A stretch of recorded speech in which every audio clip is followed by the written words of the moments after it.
Merhabalar değerli danışanım. Bu ateşe bakıyorsun. Bedeninde, kanında, canında olan bütün negatiflerin yok olduğunu hissediyorsun.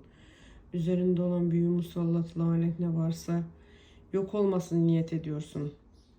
Şansının, bahtının açılması, kara kuvvelerin üzerinden gitmesini niyet ediyorsun. Şu an seni hüddam arınmasıyla, Mayer isminin hükmüyle temizliyorum. Mahir dedim mi her yerde bulacaksın, izleyeceğim beni. Nasıl bir enerjiye sahip olduğumu göreceksin. Ben şu an seni Mahir isminin hükmüyle üzerinde olan kara büyülerden, negatiflerden, göz lanet ve ağır lanetlerden, ağır nefeslerden arındırıyorum. Ateşe bak ve ateşin görevlileri gelsin seni temizlesin. Allah'a sığın, Allah'tan medet ve Allah'ın izniyle arın. Şu an sende olan negatifler neyse kendini gösterebilir. Bugün boyunca övme, kusma, geğirme, ishal olabilirsin. Korkma, temizleniyorsun, şifalanıyorsun.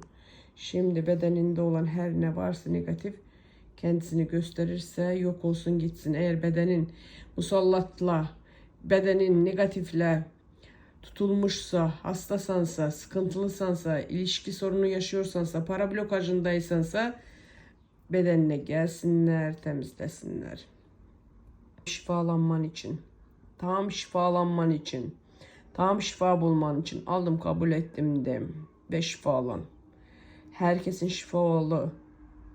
Üzerinde olan büyülerin yok olmasını iste.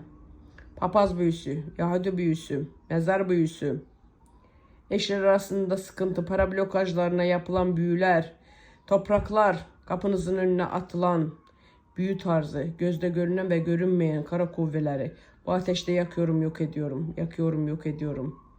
Ellerini açıyorsun, Allah'a dua ediyorsun ve bu enerjiyi hissediyorsun.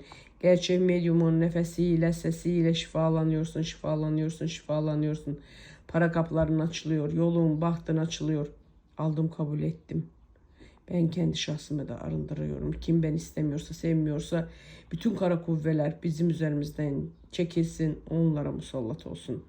Bugünden itibaren asla ve asla Allah'ın sözünden çıkmayan kullardan olalım ve elini büyüye götürenleri çarım çarım çapsın bu ateşin görevlileri.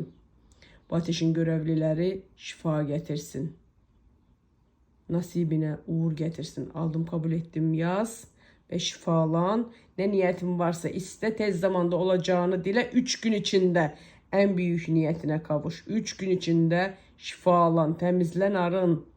Evinde, hanende kötü büyüler tutma, muskalar tutma.